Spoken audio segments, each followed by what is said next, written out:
What's going on, everyone, and welcome back to the channel. My name is Francisco, and today I will be showing you the websites that I use to gather information on where to find the best ETFs, where to find the best index funds, the information that is relevant towards each of these ETFs or indexes, the expense ratios, and how you can use these ETFs or indexes to further increase your wealth. So without any further ado, let's get started, and here we go. So if you can see here, we're going to start off first by buying an index fund. I am a big fan of index funds. The reason I love index funds is because apart from the diversification and having somebody manage a giant portfolio and keeping commission fees extremely low, if non-existent commission fees might be a thing for Americans. I am not 100% sure on that, but let's get started. So the index funds that I'd like to start off using is the Vanguard ones. John Bogle started this in 1975, first one, and it's been doing very well ever since for the great majority of the population. So you're going to go to Vanguard homepage. There we go. What we offer tab. Then you're going to go down here to investment products overview. So you're going to click that. We're going to go down here. Keep scrolling. In this section, I'm the type of investor who focuses on, you got simplicity, outperformance, low funds, social responsibilities. Pick whichever one you want. However, I'm going to be going with the true and classic, the low index funds, because that is the best vehicle in my opinion. So we got index funds. So just going to browse some index funds. Now, I've been looking at, if you want to find out what an index is, like the ticker symbol, usually it's going to start with a V and end with an X. And it'll just say index on it. Apart from this one here, the communications one. But all these other ones, index. They're all different kinds. And depending on what you're looking for, so here, if you were looking for dividend one right here, tells you all the expense ratio. So this is what you're going to be paying. I believe it's on a yearly basis. And if you want exposure to emerging markets, so China, India, all these other kinds, you can click on here, and to be able to find out what markets, what regions they're investing in. Let's see here. Where is that? In here. Prospectus. In here, you can go in there, find out what they're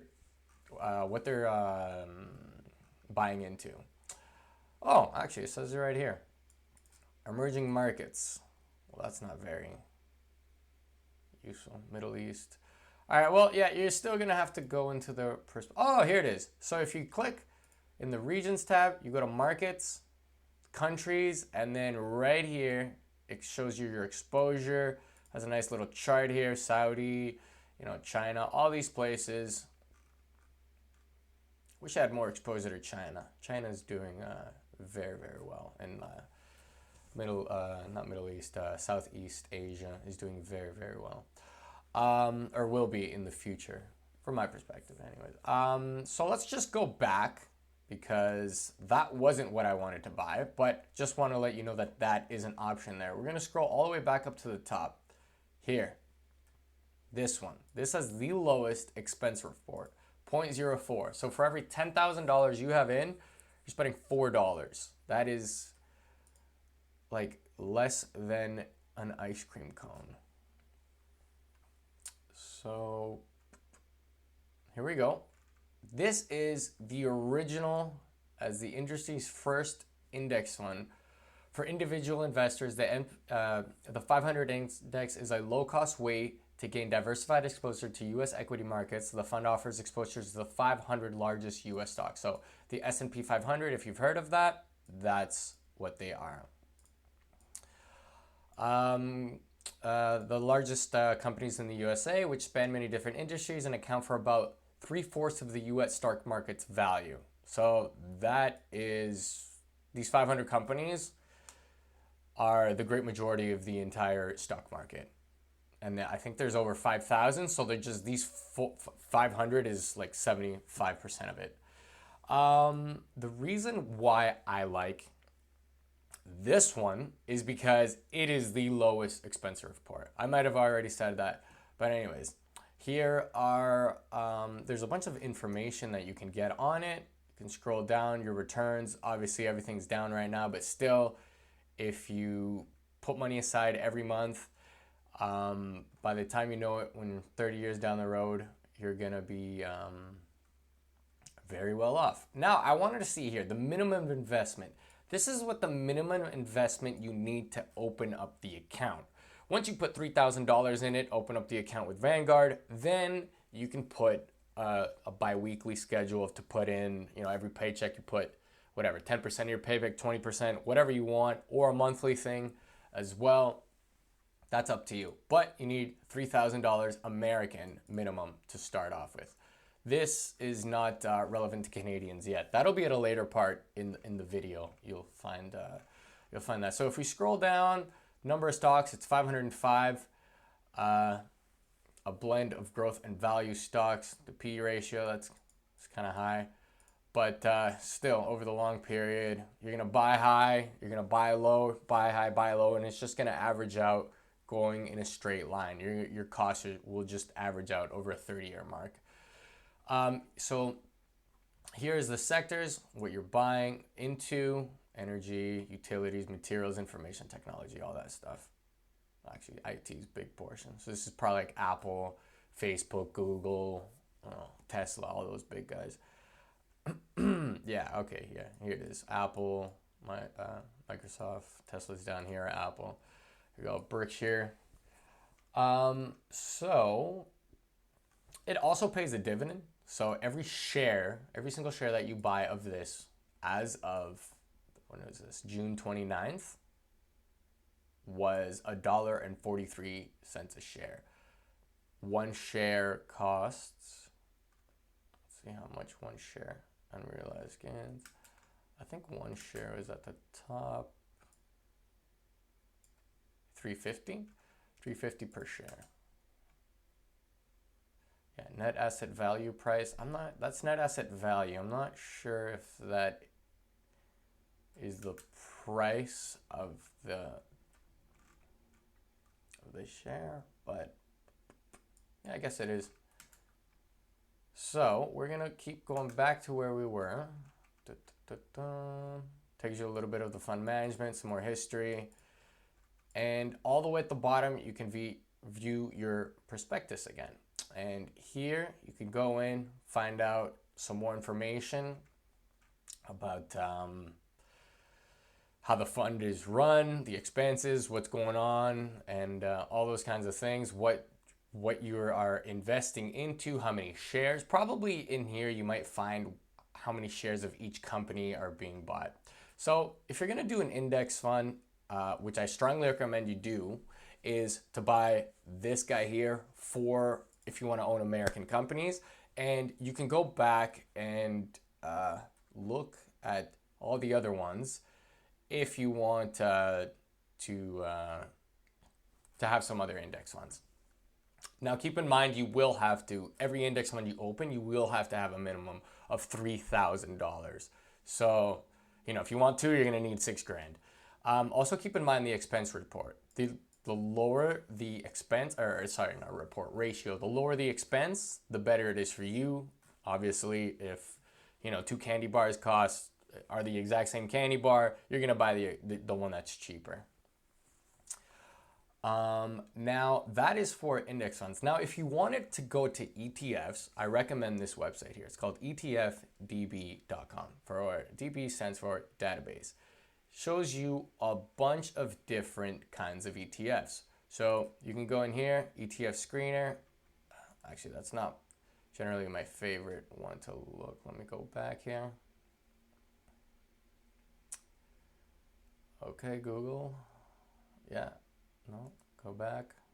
Okay, ETFs by type. Let's click here. Now you can click on any one of these. High returns, fund flow, AUM. Not sure what that stands for. Which ones have the highest and the lowest expensive ratios? If you want dividends, you can look into there. Now, this is how they're categorized A to Z. Asset classes, if you want exposure to different sectors, there's energy, healthcare, utilities, telecom, different industries as well. So if you want a airline ETF, there's only one. But anyways, there's other kinds of ETFs. But the way I like to use this website is if you go back. Now, this actually took me forever to find. If you scroll all the way to the bottom and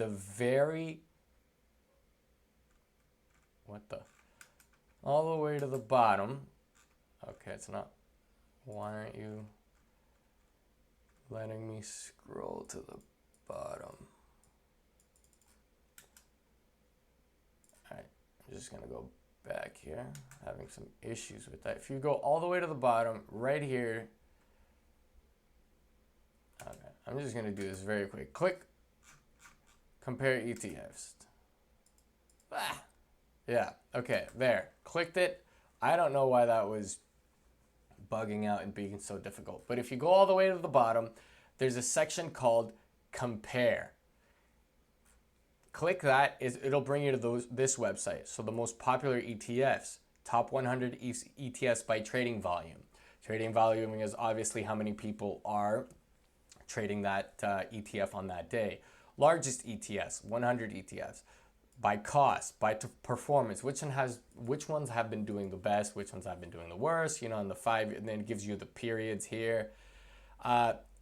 Equity ETFs by PE ratio. If you're looking at these, please look at the lowest PE ratios, and then from there, take the lowest 10 PE ratios and try to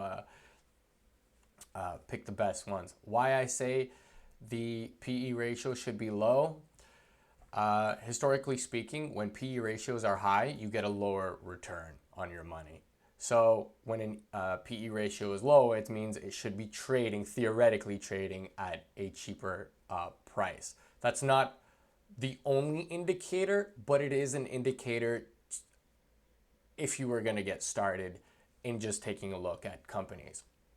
And for many people, they're probably going to love this one right here, top ETFs, 100 ETFs with the highest dividend yields. So we're going to click there and look, this ETF, 26%, 21%.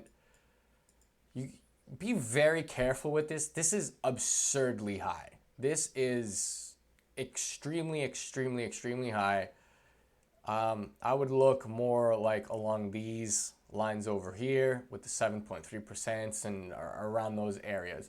But let's say you wanted to be a 14.88%. Go to here, check out the expense ratios, check out what they have been investing into, and just be very, very careful. Like, yeah, 0.6. This is a high expense ratio. It's like mutual fund managers charge 1%. So for an ETF, this is quite high. But just when you're looking at this, please check these out. There's not too much. I mean, there's more information here, but that is very, very high. Go back. Okay, so there's the ETF. But what I wanted to show you was I like buying things at very low prices. The lower the prices, the harder it is to lose money because you're not paying an absurd amount. So we're going to go up here to my favorite part, ETFs by their cost ratios. Cheapest. And sorry, I meant buying cheap price-wise, but also having a very low expense ratio. I would ignore these. I'm not sure why they have a 0% price ratio.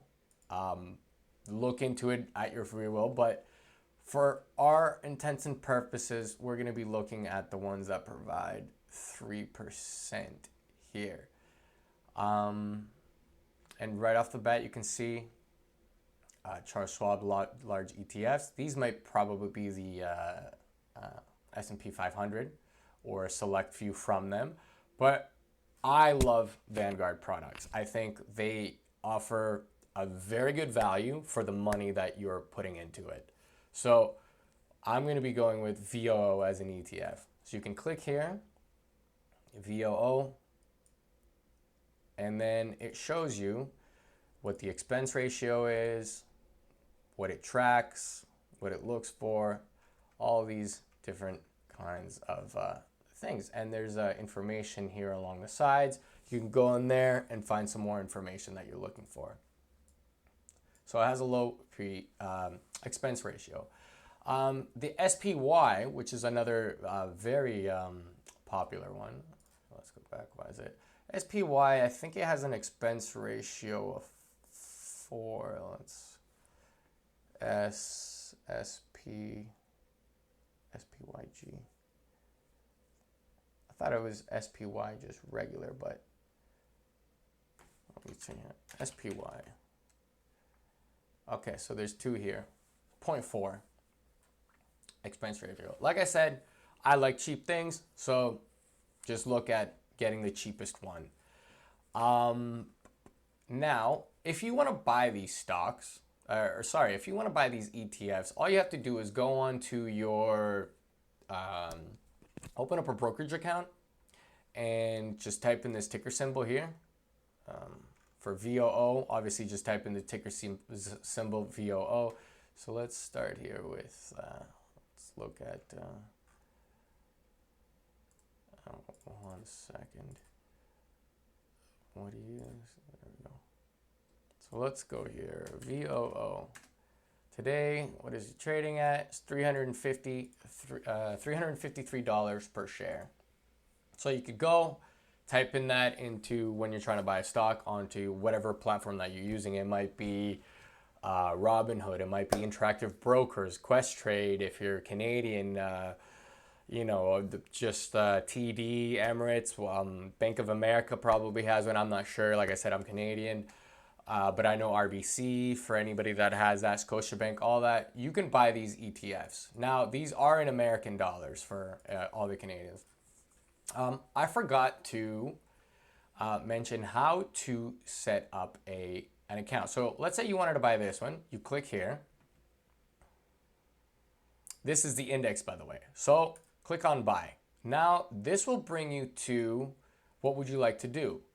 If you don't have an account, you're going to need to open an account. So we go here, start your new account. You're going to go, this is brand new. I'm assuming everybody watching this video doesn't have any 401ks, which I believe that's the equivalent on RSPs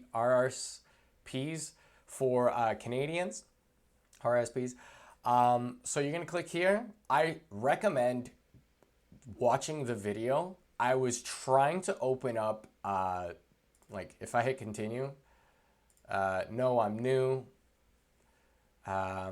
So I was trying to do this to be able to set up an account. However, I am Canadian. I can't open one up from what I was trying to do. So if you select general investing, individual account for you, obviously if you want 2 for your spouse and if you want for your spouse or your common law, you'd open up 2. However, we're going to go here with individual investing. We're going to go to continue. Now, this is where you obviously type in your information, but your citizenship, I get to this point, it's either U.S. citizen, resident alien.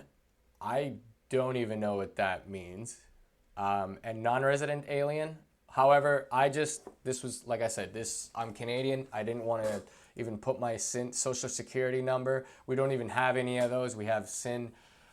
Regardless, go back to the, oops, this is the wrong go back to where that video was. So let me go back here. Dun, dun.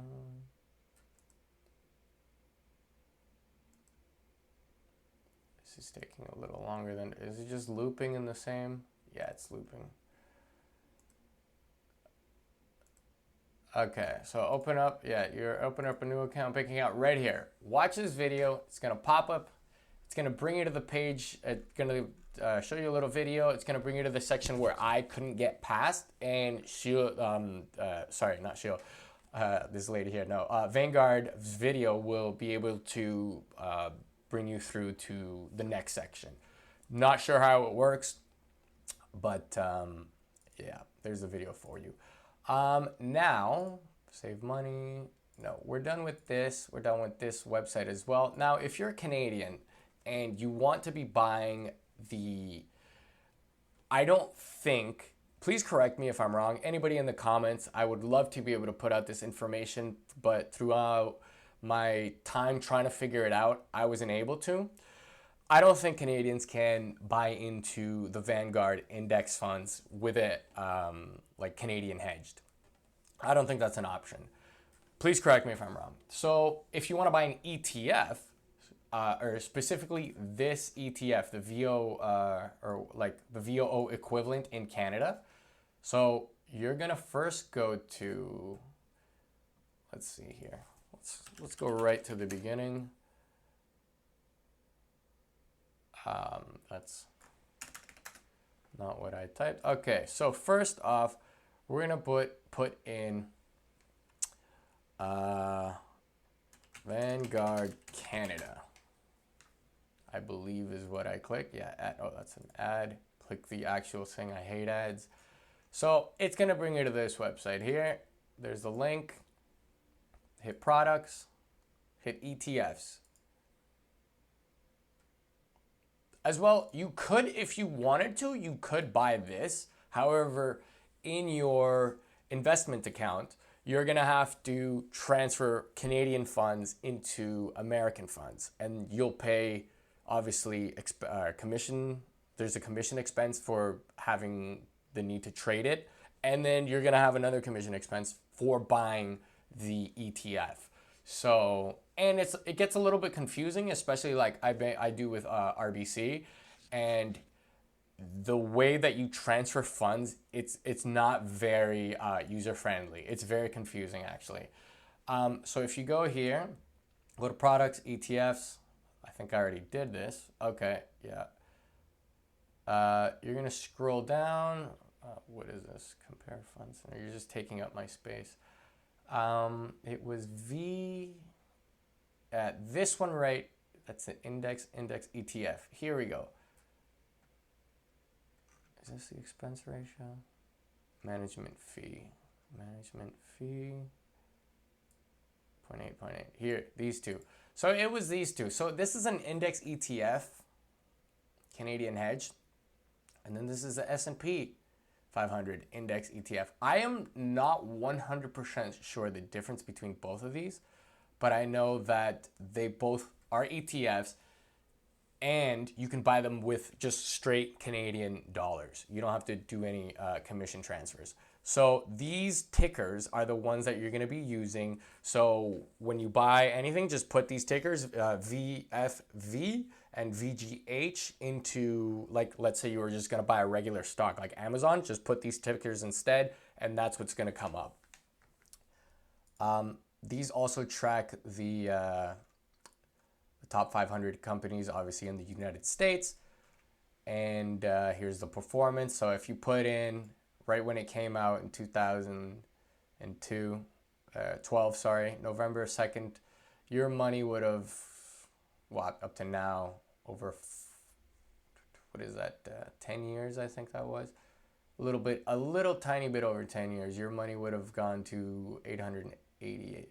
So that is like 2.2%, 2.2 times your money. No, 3.2 times your money, something like that. Let's just get a quick calculator. That's not a calculator. So 88 divided by 25, 3.5 times your money, which is really good. So those are the how to buy ETFs and how to buy indexes. Now, what do I think indexes versus ETFs? I think ETFs are very, very. I don't like the aspects of an ETF because you can see the how much movement there is in the stock. There's just so much volume and movement, and it's just constantly you're looking at the price moving up and down, and you have to constantly worry and be emotionally involved with your money. And it's a very, very difficult thing to know that your money is going to go up on average 10% a year if you have an ETF or an index. However, it is entirely different to see it on a day-by-day basis. Like I lost 20% of my value, especially now when the market's down. I think the S&P is down like between, let's just say 22.5%, I guess. But that it's very emotionally draining. If you have an index, you just put your money in there and it automatically renews, not renews, just you buy it, and then every paycheck it just buys over and over and over, and it keeps buying, and it has, like you saw the dividends as well, is you can have that automated process where you just keep buying. You don't even have to worry about it. You know you're saving your money and it's working for you in the long, like in a 30-year period. So if you look at, let's say, S&P 500 over the, let's see, Market Watch. Actually, I don't like Market Watch for charts. Let's see, S&P 500. So the point I was trying to make here is max. This is from, so the first index came out in 1975. So that would have been like over here somewhere. And if it's 103, like let's theoretically say in 1975 the market was at 75. So from 75 that you bought it, and you just went all the way up here to almost 5,000 at the highest points. But here, let's just from here, it's not even the full amount, but your money went up like, what is that, 81,000%, like, I don't know, 27 times your money or something like that. I'm not 100% sure. Let's see here. Let's do the math. 3858.19 divided by 103. 37, not 27, but it went up 37.5 times just from this. You didn't even do the first, but that was like a 45-year period of time. If you do even 30 years, let's go from here, 30 years, it was this 82, so let's go to 2012. Right around here. You still did a lot. You still did very, very well. But an ETF, you constantly have to look at it every day. And I just think it's better to index and have very low cost. It was 0.04, 0.03, one of those two. And it's kind of, you set it and forget it kind of thing. So that's what I would recommend. But with any decision that you make, please do as much research as possible and find out what best fits your investment needs, and just stay invested in the stock market, in the S&P 500, if you believe America will continue doing great year after year for the future. It's been doing very well for like almost ever. Like nobody lived in the United States back very little people lived 300 years ago, and now it's just to a point where such a small percentage of the global population is just doing so much for the entire world, and everybody relies on the United States. So if that's what you believe in, just buy in, day out, and one day you'll wake up and you'll have so much money if you live below your means. Live below your means, put all the other money away, and just invest it, and you're gonna have a great retirement even sooner if you just really want to work towards saving money, putting it, and letting it work. And historically, the best times to buy is when everybody else is in complete despair and nobody believes in the stock market, and everybody else thinks that stocks are a complete trash. I don't think we've gotten to the point yet. I think we're entering into a correctional section, but anyways, keep buying, and until next time. And please let me know if there is a way to buy the S&P 500 in the Canadian index. I would really like to know. Please comment. And yeah, until next time.